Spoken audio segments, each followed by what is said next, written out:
क्या आपने कभी सोचा है कि कुछ लोग जिंदगी भर गरीबी में क्यों रहते हैं, जबकि कुछ लोग शून्य से शुरू करके भी ऊंचाइयों तक पहुंच जाते हैं?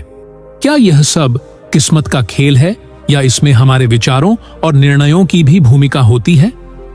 आज मैं आपको एक ऐसी कहानी सुनाने जा रहा हूं जो आपकी सोच को झकझोर कर रख देगी। अगर आप इसे ध्यान से सुनेंगे और इसके गहरे अर्थ को समझेंगे तो यह आपकी जिंदगी बदल सकती है। रामलाल एक छोटे से गांव में रहता था। वह दिन भर मेहनत करता, लेकिन उसके हालात कभी नहीं बदलते थे। वह रोजाना सोचता कि उसके पास अगर ढेर सारे पैसे होते तो उसकी जिंदगी कितनी आसान हो जाती, लेकिन वह सिर्फ सोचता ही रह गया। कभी भी कुछ नया करने की हिम्मत नहीं जुटा पाया।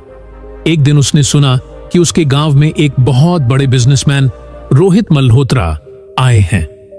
रोहित कभी इसी गांव में रहते थे, लेकिन अब शहर में करोड़ों की कंपनी चला रहे थे। गांव के लोग उनसे मिलने के लिए उमड़ पड़े। रामलाल भी उनकी एक झलक पाना चाहता था। उसने किसी तरह भीड़ को चीरते हुए रोहित से सवाल किया, साहब, आप भी कभी हमारी तरह गरीब थे, फिर आप अमीर कैसे बन गए? रोहित मुस्कुराए और बोले, क्योंकि मैंने अपनी सोच बदल दी। रामलाल चौंक गया। सोच बदलने से अमीरी कैसे आती है? रोहित ने कहा, आओ मैं तुम्हें एक कहानी सुनाता हूं। यह मेरी ही कहानी है, लेकिन यह तुम्हारी भी हो सकती है अगर तुम इसे सही मायने में समझो। कुछ साल पहले रोहित भी इसी गांव में गरीबी में जी रहे थे। उनके पास ना अच्छी शिक्षा थी, ना ही कोई बड़ी नौकरी। उनके पिता एक साधारण मजदूर थे जो दिन भर मेहनत करने के बाद भी घर में 2 वक्त की रोटी मुश्किल से जुटा पाते थे। रोहित ने भी अपने पिता के साथ मजदूरी करना शुरू कर दिया, लेकिन उनके मन में हमेशा एक सवाल रहता था, क्या मैं पूरी जिंदगी ऐसे ही जीऊंगा? एक दिन उन्हें एक किताब मिली। किताब का नाम था रिच डैड पुअर डैड। यह किताब उनके दोस्त ने उन्हें दी थी, जो शहर से पढ़ाई करके लौटा था। उस किताब में लिखा था कि गरीब और अमीर के बीच का सबसे बड़ा अंतर उनकी सोच होती है। गरीब आदमी कहता है, मेरे पास पैसे नहीं है, मैं यह काम नहीं कर सकता। अमीर आदमी कहता है, मुझे यह काम करना है तो मैं पैसे का इंतजाम कैसे कर सकता हूं? यह वाक्य रोहित के दिमाग में घर कर गया। उन्होंने फैसला किया कि अब वे भी अपनी सोच बदलेंगे। रोहित ने सबसे पहले सोचा कि उन्हें मजदूरी छोड़कर कुछ ऐसा करना होगा जिससे वे ज्यादा पैसे कमा सकें। लेकिन उनके पास ना तो ज्यादा पैसे थे और ना ही कोई खास हुनर।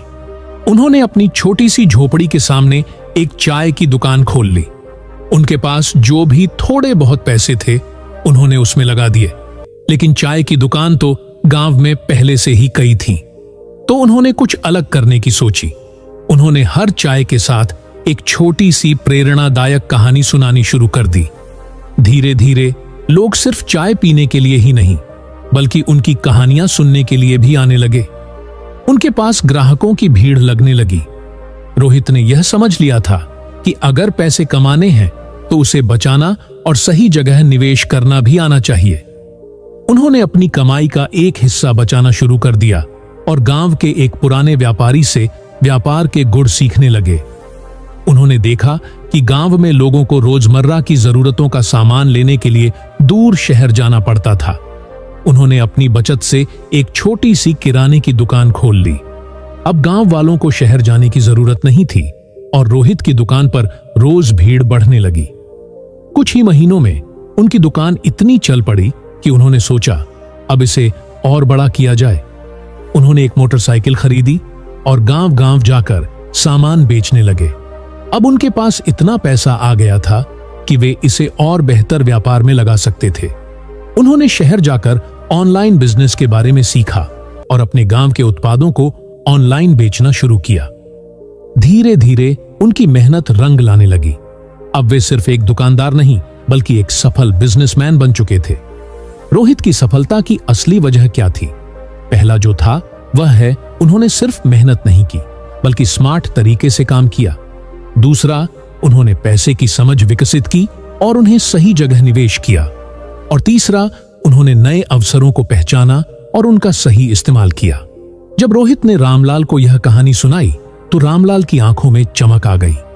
उसने पहली बार महसूस किया कि असली गरीबी पैसों की नहीं, सोच की होती है। उसने उसी दिन फैसला किया कि वह भी अपनी सोच बदलेगा और अपनी जिंदगी को नए तरीके से जीना शुरू करेगा। दोस्तों, यह कहानी सिर्फ रामलाल की नहीं है। यह हर उस इंसान की कहानी हो सकती है जो अपनी गरीबी को अपनी किस्मत मानकर बैठा रहता है। अगर आप भी अपनी सोच बदल लें तो आपकी जिंदगी भी बदल सकती है। यह वीडियो देखने के बाद खुद से एक सवाल पूछें, आप किसकी तरह जीना चाहते हैं? उस गरीब की तरह जो पूरी जिंदगी अपनी किस्मत को कोसता रहा, या उस इंसान की तरह जिसने अपनी सोच बदलकर अपने हालात बदल दिए? अगर आपको यह वीडियो पसंद आई तो इसे लाइक करें और अपने दोस्तों के साथ शेयर करें। और अगर आप ऐसी और प्रेरणादायक कहानियां सुनना चाहते हैं तो हमारे चैनल को सब्सक्राइब जरूर करें। याद रखिए, सोच बदलो, नहीं तो गरीब ही रह जाओगे।